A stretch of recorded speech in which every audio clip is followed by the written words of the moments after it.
Esse é o Mundo em Revolução e nós vamos falar agora sobre a situação na Ucrânia. Hoje, dia 3 de outubro de 2023, são 5 horas da manhã aqui em El Salvador, 8 horas da manhã no Rio de Janeiro e 2 horas da tarde lá em Kiev, no momento que eu gravo esse vídeo. Ontem os russos fizeram mais um ataque com drones Shahed 136, drones iranianos Shahed 136, aqui na região de Kryvyi, Mykolaiv e várias regiões aqui na Ucrânia. A maior parte dos drones foi derrubada, aliás, teve um míssil também foi derrubado o míssil, mas houve algum dano aqui na região, a gente vai falar sobre isso, né? Na linha de frente teve pouca mudança, não teve muita mudança, mas talvez a gente tenha a explicação do porquê que nos últimos dias a linha de frente tem mexido tão pouco, né? A gente tem visto aqui que pequenos ganhos aqui, pequenos ganhos ali, nada significativo, isso já faz mais de uma semana que estamos assim, e a gente tem uma mensagem de um Telegram russo que talvez explique o que está acontecendo nessa situação, né? De qualquer forma, confirmaram também o avanço ucraniano ali além da linha de trem na região de Andrivka e Klishivka. Continuam os ucranianos avançando, mas bem devagarzinho, né? Vamos ver se a gente entende por que disso. O grande encontro que teve ontem de ministros das relações exteriores da Comunidade Europeia, né, da União Europeia, que teve lá em Kiev ontem, foi o primeiro grande encontro desse tipo fora da União Europeia, teve resultado muito bom. No final, o que ficou definido é que já é a definição unânime da União Europeia a entrada da Ucrânia na comunidade. A questão é o quando. Isso ainda está sendo decidido, né? E entre os vários problemas que tem, vocês sabem, a Hungria coloca uma série de objeções aí à entrada da Ucrânia na comunidade europeia, inclusive também objeções ao envio de ajuda da comunidade europeia para a Ucrânia, mas houve um movimento nesse sentido. A Ucrânia aceitou ceder em alguns pontos, a gente vai explicar, parece que agora deve se resolver isso daí, esperamos que sim, né? Continua a discussão acerca da verba americana para a Ucrânia. Vocês lembram, o Congresso americano aprovou de forma emergencial um pacote para evitar o shutdown do governo americano, que não incluía verba para a Ucrânia, e muita gente imagina que isso pode interromper o apoio americano à Ucrânia no curto prazo, né? No curto prazo não vai, a gente tem informação de que isso daí, para os próximos 6 meses, não tem problema. De qualquer forma, isso é uma área que o pessoal está avançando lá nos Estados Unidos, imagina-se que isso vai ser resolvido em breve, porque não tem por que não ter ajuda à Ucrânia, a maior parte do Congresso americano é favorável a esse apoio, né? Também tivemos ontem boas notícias de novo pacote de apoio militar da Alemanha para a Ucrânia e também Polônia, que restaurou a maior parte daqueles Leopard 2 que ficaram danificados no início da contraofensiva, lembra? Pois é, já estão de volta para a batalha. Vamos falar sobre esses e outros assuntos em detalhes. Essas notícias foram sugeridas por Lili Vai Cantar Foi Injustiça, Apenas Soneguei, Adoro Pagar Imposto Apenas no Dia 30 de Fevereiro e várias outras pessoas. Obrigado aí ao pessoal que sugeriu as notícias, obrigado a você que está assistindo o nosso vídeo. Se você gosta do nosso conteúdo, por favor, deixe o seu like e se inscreva aqui no canal, né? E se você quiser sugerir notícias para a gente falar aqui, e lá no nosso site visãolibertaria.com é o site nosso que está funcionando, você pode ir lá, pode sugerir notícias, pode escolher o nome que você quiser, o pseudônimo que você achar melhor, e a gente vai ler a sua notícia aqui, vai ler o pseudônimo que você sugeriu aqui, né? Bom, então vamos lá. Ontem teve mais um ataque de drones Shahed 136, né? E aqui na região de Dnipro, várias coisas foram danificadas por esses drones, infraestruturas civis, infelizmente, né, foram danificadas e coisa e tal, mas felizmente o ataque, a grande parte dele foi prevenido pela Ucrânia, né?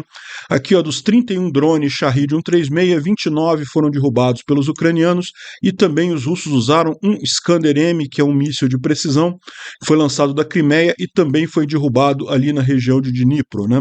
Essa região aqui, ó, Dnipro é essa cidade aqui, mas na verdade a área de Dnipropetrovsk é essa região toda aqui, foi ali que teve esse ataque, né? Bom, os ucranianos conseguiram queimar um depósito de material de logística russo lá em Rostov-on-Don, né? Aqui, impressionante as imagens aqui, ó. Rostov-on-Don é essa cidade aqui, ó. Rostov-on-Don é uma cidade aqui na Rússia, uma cidade grande, e é onde fica o comando do centro militar, do Distrito Militar Sul da Rússia. Então é daqui que a Rússia comanda toda a guerra da Ucrânia, e um grande centro de logística, de material, né? Material para soldados, munição e coisa e tal. Isso foi obra de partisãos, ou seja, civis que queriam ajudar a Ucrânia e botaram fogo no material, realmente impressionante o incêndio, dá para ver aqui, ó, muito grande nas chamas ali na região, né? Na verdade, eu falei munição, mas não parece ter munição, não, tá? Pelo que a gente vê aqui de som, não tem detonação secundária. Deve ser outro tipo de material de logística que não inclui munição, né?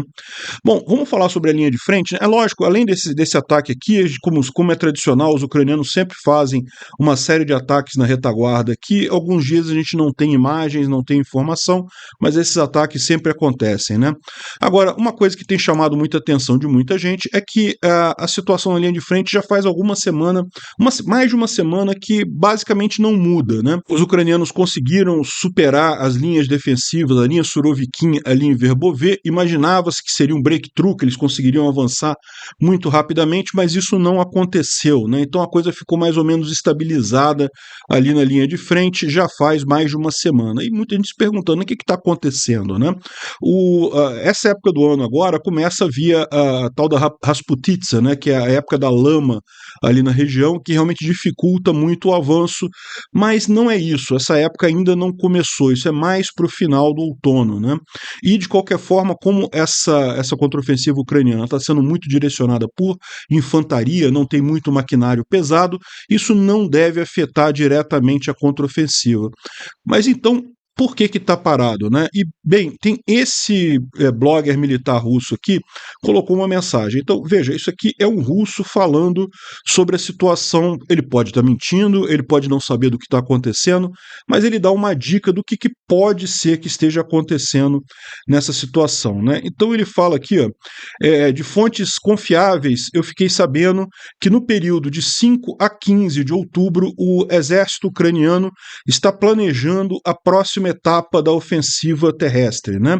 A última opção que eles têm para ganhar mais uma área antes do descongelamento do outono, ou seja, antes da época da lama, né? De Pokrovsk até Dobropoli, do território de campos de treinamento, pessoal e equipamento estão sendo transferidos para Zaporísia como como a parte principal dessa ação, né?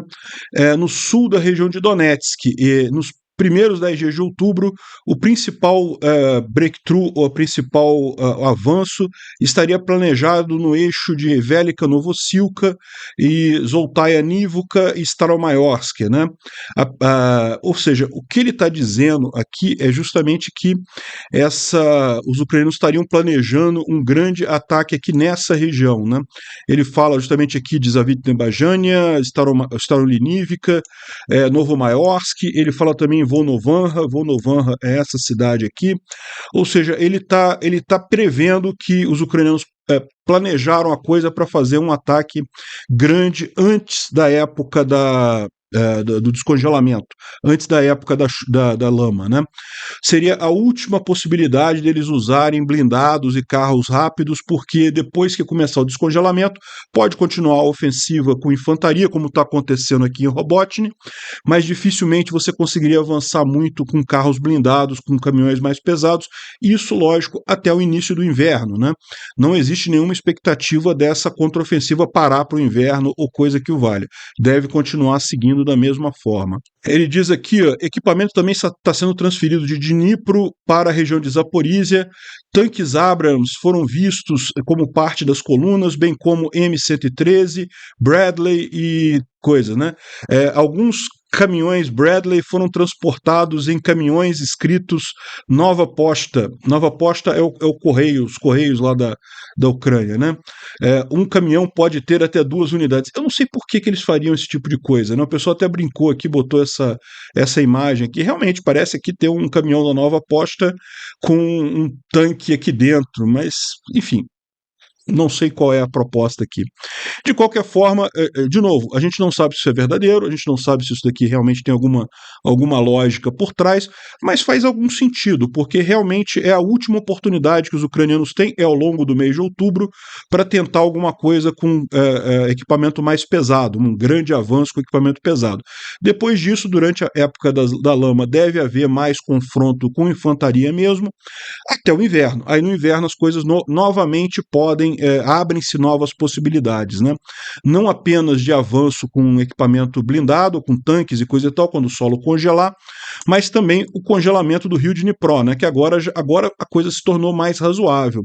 O rio de Dnipro, ele raramente congela no inverno completamente. Alguns trechos, alguns lugares, forma camada de gelo, mas mesmo quando ele congela, não é um gelo muito grande, então não daria para passar equipamento pesado por cima dele.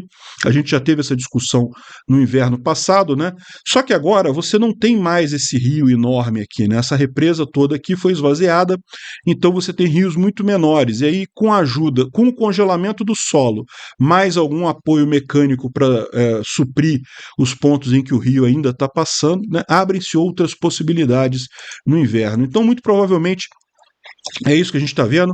Aqui tem uma imagem dos soldados ucranianos aqui fazendo algum treinamento ou se preparando para alguma coisa. Ou seja, a gente está num momento mais calmo da linha de frente, justamente para esse planejamento ucraniano desse novo avanço, que deve acontecer no dia 15 de outubro. Vamos aguardar para ver o que acontece ali, né? Agora, é lógico, além disso, teve alguns pequenos avanços e retrocessos aí na linha de frente. O inimigo, no caso, os russos, estão tentando avançar na direção de Robotny, mas não houve nenhum progresso nessa situação. A região ali continua bastante estável. Aqui a gente tem informação na região de Donetsk, né? Justamente esses avanços aqui em amarelo não são avanços de ontem para hoje, são avanços das últimas semanas, né? A gente tem falado sobre isso aqui na região de Avdiivka, os ucranianos chegaram até Optiny e avançaram também aqui nessa região, ou seja, continuam avançando aqui, né? Esse mapa aqui também é exagerado, Vodiane é zona cinza, não está dominada pelos russos, mas enfim, o ponto importante aqui é que sim, os ucranianos estão avançando aqui próximo a Donetsk, né? E justamente aqui na região de Mariinsk houve algumas tentativas de avanço russo, que os ucranianos destruíram aqui um grande número de blindados, aqui 5 blindados russos, 2 T-72 reformados em 2022 e 2 T-72B3 normais e um BPM-2 que foram destruídos ali na região de Mariinsk, justamente essa região aqui, ó, deixa eu mostrar para vocês, perto de Donetsk, mas mais aqui embaixo, nessa região aqui. Essa região aqui tem sido de batalha já há muito tempo, os russos não conseguem avançar, tentaram avançar desde o início aqui, mas não conseguem, né? E olha só essa coisa aqui, né? Que trapalhada russa que acabou com morte de soldados russos e perderam um sistema de defesa antiaérea também, né? Isso aqui aconteceu aqui em Donetsk, na região aqui da DPR. Donetsk está aqui, ó. Esse acidente aconteceu aqui onde está essa caveirinha, mais aqui para o norte. E o que eles estão dizendo aqui, né? A tradução está aqui embaixo. Ó. Um trem atropelou um sistema de defesa antiaérea, de mísseis antiaéreos na região ali entre aspas, DPR. DPR é a, entre aspas, República Separatista de Donetsk, entre aspas, porque nunca teve movimento separatista ali, isso é invenção dos russos, né? Mas enfim, 3 soldados russos foram mortos e 2 foram feridos, né? Segundo eles estão dizendo, esse sistema antiaéreo saiu da estrada, perdeu o controle e acabou parando em cima da linha do trem, e o trem passou logo em seguida e destruiu o sistema antiaéreo e mais os militares que estavam trabalhando nele, né? Ou seja, foi um incidente, a Ucrânia não teve nada a ver com isso. Mas enfim, como resultado do incidente, a locomotiva também acabou saindo dos trilhos e teve dano ao próprio trilho, à locomotiva, ou seja, perderam um monte de coisa ali por lambança deles mesmo, né? Eu aconselho o Dmitry a parar de beber. Bom, e a situação dos soldados russos continua muito complicada. Isso aqui é um grupo que tem ali do 488º Regimento, ali na região de Bakhmut. Esse grupo, eles já se ferraram em várias linhas de frente, em várias batalhas, e agora eles estão pedindo ajuda ao Shoigu e ao Gerasimov, porque eles estão sob constante ataque dos ucranianos e não conseguem nem tempo para tirar os feridos da região, e estão com muita falta de munição para atacar, né? Ou seja, estão reclamando de falta de munição. Isso é uma reclamação constante dos russos ali, e durante muito tempo eu achei que isso era uma reclamação infundada, né? Porque no final das contas, a gente sabe que a Rússia tem quantidades enormes de armamento desde a época da União Soviética, morteiro, cápsula de artilharia, armas de artilharia mesmo, obuses, canhões, elas têm estoques enormes desde a época soviética. Mas eu estou começando a me tocar de uma coisa. Olha só, isso daqui é o pessoal mostrando como é que os soldados na linha de frente estão tendo que lavar os morteiros que eles estão recebendo, porque esses estoques que estão chegando né, a Rússia começa a tirar esses estoques profundos da era soviética, e o fato é que isso não sofreu manutenção nesse tempo todo, né, com o desabamento da União Soviética, esses estoques ficaram guardados em armazéns e coisa e tal, mas ninguém deu manutenção, ninguém passou óleo, ninguém cuidou disso daí, e como resultado você tem aqui um monte de cápsulas isso aqui é de morteiro, né, que estão totalmente enferrujadas, e os soldados estão tendo que lavar as cápsulas para poder usar essas cápsulas. Dá para entender qual é o problema dos russos. Eles têm um monte de munição, um monte de artilharia, até tem, mas a maior parte não está usável. Eles já devem estar usando aí o final, raspando o fundo do barril no final das contas, né? Mesmo eles limpando isso daqui, evidentemente essas armas aqui, essas munições não vão ser confiáveis, não vão ser precisas e não são seguras. O próprio soldado, aquilo pode explodir na mão do soldado, né? E além disso, isso vai destruir o morteiro que está sendo usado, vai acabar causando um desgaste muito maior ao morteiro que está sendo usado. Rapidamente o morteiro também vai acabar indo para o saco, né? O morteiro, para quem não sabe, é aquela arma pequenininha que você joga a munição, ela bate no fundo, aí ele dispara e sai em seguida. É uma arma muito eficaz, é muito usada pelo exército russo, né? Só que como você está usando a munição enferrujada nisso daí, é natural que você vai ter um desgaste muito maior do cano do morteiro, né? Então isso explica o dilema, né? Como é que pode a Rússia ter tanta munição e tá sentindo falta de munição na linha de frente? É que ela tem muita munição estragada no final das contas, né? Bom, aqui em Bakhmut, em Klishivka, os ucranianos avançaram mais um pouco aqui, mas de novo já estão do outro lado da linha de trem, como mostra aqui o Noel. A gente já tinha falado sobre isso já há uns 2 dias, né? O avanço é lento, mas eles estão avançando aqui nessa região, né? Também teve um grande número de tropas russas que foram destruídos num ataque em Ozaryannivka.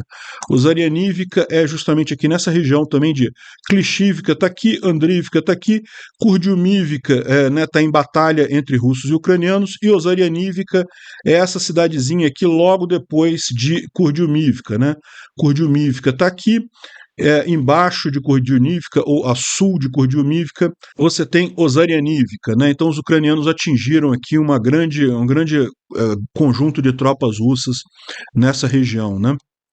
E aqui também tem algumas imagens aqui mostradas pelos ucranianos, justamente ali na região de Klishivka. Não posso ficar mostrando essas imagens por conta do YouTube, né? Mas, enfim, mostra que eles continuam avançando ali na Klishivka, devagarzinho, mas estão avançando. De qualquer forma, essa pausa na linha de frente como um todo é possível que seja, como a gente viu, um planejamento de uma última etapa aí mais incisiva dos ucranianos antes da Estação da Lama. O Instituto Pessoa da Guerra fala sobre a reclamação aqui dos russos ali na região de Bakhmut, né? E fala sobre aquele general. A gente explicou isso no vídeo de ontem, né? Que ele foi tirado do poder, ali foi tirado do comando devido à performance ruim dele, né? O Sychevoy, né? E ele explica aqui que naquela região já teve o general Teplinsky, que brigou com o alto comando justamente porque as tropas não estavam sendo rotacionadas, e também foi retirado do comando de tropas ali na região. Parece que, segundo eles estão dizendo aqui, ele conseguiu salvar o que sobrou 31ª Brigada VDV, justamente trazendo eles para junto das tropas dele, porque todo o resto que ficou na linha de frente em Bakhmut foi destruído pelos ucranianos, né? Impressionante, eles contam a coisa aqui como se realmente a situação ali em Bakhmut fosse absurdamente trágica para os russos, né? Ou seja, eles contam aqui como é difícil a decisão dos generais, dos comandantes russos ali na região, né? O Teplinsky sabia que não tinha condições de avançar com as tropas dele, então peitou a ordem de Moscou, falou que não ia obedecer a ordem porque não tinha condições de avançar, foi tirado de comando, né? O Sychevoy recebeu a ordem de Moscou, não quis ser sacado, então ele ficou entre esse negócio. Ou eu faço um ataque sem condições, mato minhas tropas, ou eu desobedeço Moscou e vou ser tirado do comando. Ele foi lá e obedeceu Moscou, levou as tropas dele para a morte certa, né, um monte morreu ali, e aí ele foi tirado do mesmo jeito. Então, ou seja, os comandantes russos ali na região estão enfrentando uma situação impossível. Eles sabem que não conseguem retomar Klishchiivka, não tem material para isso, né? Moscou manda eles avançarem de qualquer jeito. E aí, se você faz uma coisa, você perde o cargo, se você faz a outra, você perde o cargo também, né? Enfim, fora isso, nenhuma grande situação aqui, nenhuma grande informação adicional por aqui, né? Bom, ontem teve a reunião de ministros das relações exteriores lá em Kiev, a gente falou, uma excelente reunião. Pela primeira vez, os ministros de relações exteriores de todos os países da comunidade europeia se reuniram fora da comunidade europeia, se reuniram em Kiev e discutiram vários assuntos sobre a entrada da Ucrânia na comunidade europeia, e o que foi definido é que, conforme diz aqui o ministro das Relações Exteriores da Ucrânia, que chegou a um consenso sobre a entrada da Ucrânia na comunidade europeia.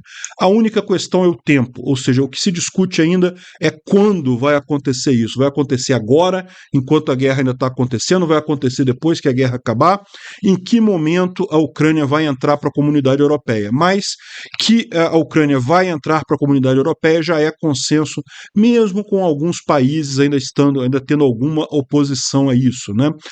O Orbán lá da Hungria é um caso que volta e meia fala alguma besteira ou outra, mas mesmo eles sabem que não tem como impedir isso daí, né?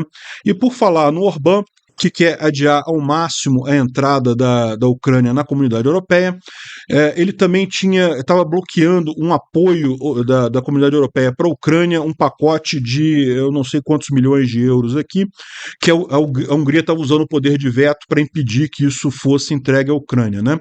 E uma das demandas, ou a principal demanda que eles tinham, é que o banco OTP Bank, que é um banco de origem húngara, fosse retirado da lista de terroristas ou patrocinadores do terrorismo da guerra lá na comunidade europeia, né? E a Ucrânia fez isso. A Ucrânia removeu o OTP Banco dessa lista de entidades patrocinadoras da guerra, né? E, em princípio, atendeu o que a Hungria tinha demandado. Vamos torcer para isso realmente significar que a Hungria vai agora liberar o apoio da comunidade europeia para a Ucrânia, né? Uma outra notícia bacana: o parlamento da Armênia ratificou o Estatuto de Roma, ou seja, agora a Armênia também ela está sob a jurisdição do Tribunal Penal Internacional. Ou seja, se o Putin for lá, ele tem que ser preso, eles passam a ter que obedecer às ordens do Tribunal Penal Internacional, como é aqui no Brasil, como é em muitos países do mundo, né? E, lógico, esse movimento foi justamente uma maneira de dar uma espetada no Putin, a Armênia querendo se separar da Rússia. Aliás, todos os países estão querendo se separar da Rússia, não tem sentido nenhum ter um aliado como a Rússia nesse momento, né? Bom, os russos lançaram um novo comercial para recrutamento de soldados, né, para incentivar os russos a entrar no exército, em que basicamente eles prometem terras para os soldados, né? Prometem de forma dissimulada, porque não falam nada. Eles mostram 2 soldados conversando aqui, né, dizendo que não, essa região aqui que a gente capturou agora vai ter reunião, vai ter eleição e coisa e tal. Depois da guerra eu vou ficar aqui em Odessa, né? Ou seja, um russo dizendo isso, como se Odessa tivesse alguma chance de ser mantida pelos russos, né? Aí ele fala, não, porque os meus parentes são aqui de Odessa, então eu vou estar, na verdade, retornando para o meu lugar de origem aqui, coisa e tal, vou estar voltando para casa, né? E aí o soldado pergunta: você vai comprar terra aqui? Ele fala: não, eles disseram que vão dar terras para gente, que os soldados que participaram da operação militar especial, né, que é como os russos chamam essa guerra, vão ganhar pedaços de terra aqui. Mas repara, o governo russo em momento algum falou isso, né? No comercial, um cara fala para o outro, não quer dizer que seja verdade, que seja mentira, e eles falam aqui sobre o Far East hectare e coisa e tal, que os veteranos da operação especial vão ter preferência para ficar com isso, né?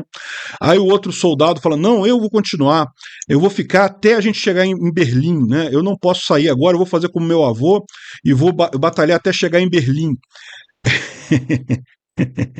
É muito engraçado esse negócio, né? Mas repara, qual que é o incentivo que eles estão dando aqui para os russos tentarem entrarem na guerra, né?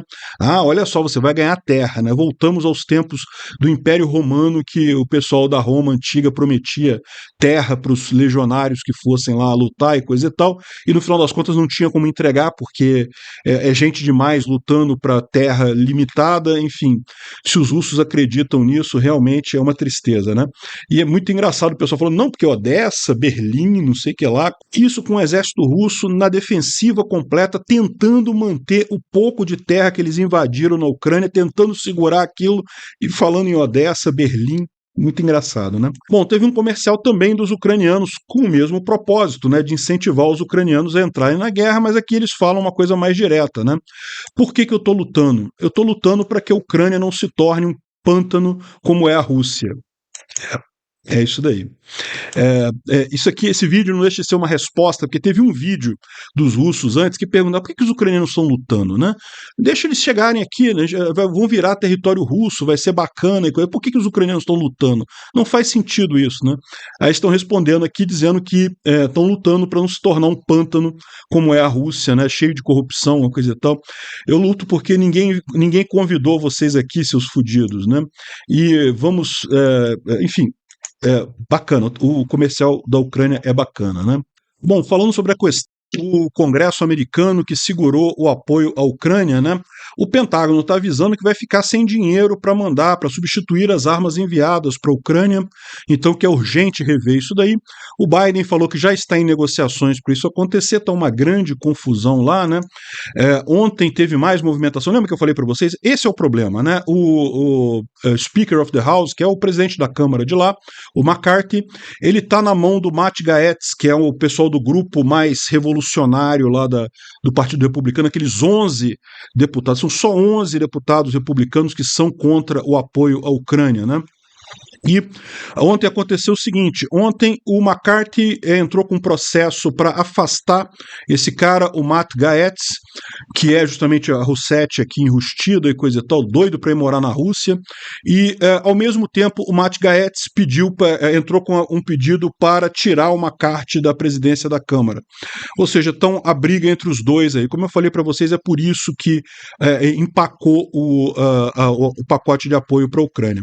Porém, isso vai ser resolvido, não tem como não ser resolvido, porque o pessoal que apoia a Ucrânia tem a maioria absoluta dentro da Câmara americana, e de qualquer forma não vai ser um impacto tão imediato, tá? O pessoal dá a entender que tu vai ficar sem dinheiro já e coisa e tal, mas não é tão já assim, né?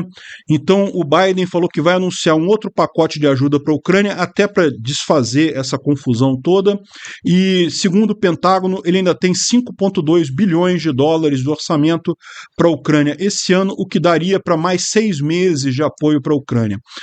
Veja, isso daqui não quer dizer que não seja importante aprovar o pacote de ajuda para a Ucrânia. Por quê?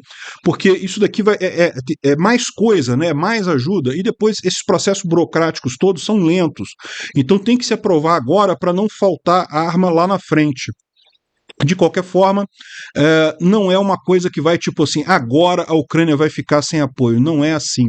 Apoio vai continuar, ainda tem orçamento, ainda tem disposição, e principalmente com um Congresso aqui majoritariamente favorável a ajudar a Ucrânia, não tem como isso não passar, né? Outra informação que o pessoal disse é que o Pentágono já está pronto para entregar os ATACMS para a Ucrânia, basta apenas a aprovação do Biden, né? Isso seria ótimo que o Biden aproveitasse essa oportunidade até para dar uma resposta para os russos, né? Mostrar que, olha só, não, inclusive vamos mandar os ATACMS agora, porque tem orçamento ainda, está de acordo com o esperado, então pronto, mandamos os ATACMS agora. Seria uma ótima oportunidade, vamos aguardar.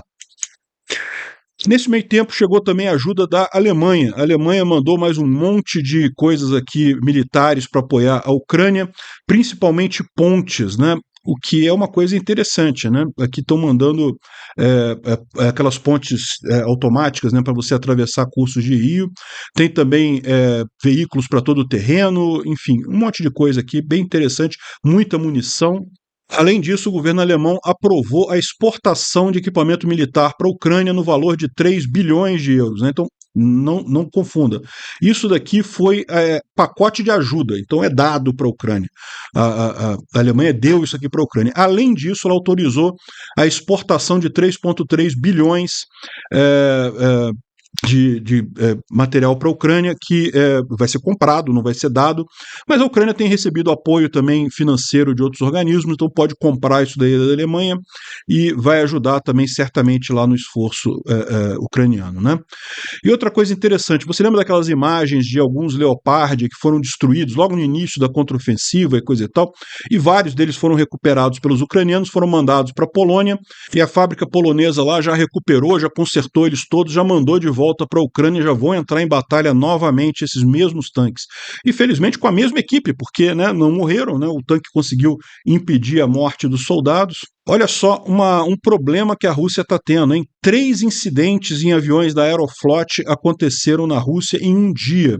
Isso aqui é uma imagem ilustrativa, tá? Não foram incidentes tão sérios assim, mas foram 3 incidentes, ou seja, voar de avião na Rússia, avião comercial, está cada vez mais arriscado, né? Primeira vez que isso acontece, no mesmo dia, 3 incidentes aéreos por lá. O pessoal na Rússia continua reclamando muito do preço da gasolina, que está subindo assustadoramente lá na Rússia. Eles não estão conseguindo produzir mais tanto petróleo e gasolina como produziram, e a situação lá está crítica nisso daí, né? O valor do rublo também está caindo assustadoramente. A Rússia está muito perto de um colapso. E também, nessa noite, a ponte da Crimeia vai ficar fechada de 9 horas até as 6 da manhã. Segundo eles dizem, é para consertar o último trecho daquela... Lembra aquele ataque que teve lá em junho, né, que destruiu um segmento grande lá da ponte? Eles vão substituir o último trecho, vai voltar tudo a funcionar normalmente a ponte da Crimeia. Prontinho para o próximo ataque. Obrigado por assistir o vídeo até o final. Se gostou do conteúdo, não esqueça de deixar o seu like, isso ajuda o canal a crescer e a chegar para mais gente. Se não gostou, deixe o dislike e explique nos comentários como podemos melhorar. Comente também sugestões de temas que podemos trazer por aqui. Comentários insultuosos ou defendendo ditaduras e criminosos de guerra serão sumariamente bloqueados. Agradeço a compreensão. Se ainda não é inscrito no canal, considere se inscrever clicando no botão inscrever-se abaixo e marcando a campainha para todos os avisos. Se quiser ajudar o canal, veja no nosso site como você pode fazer isso.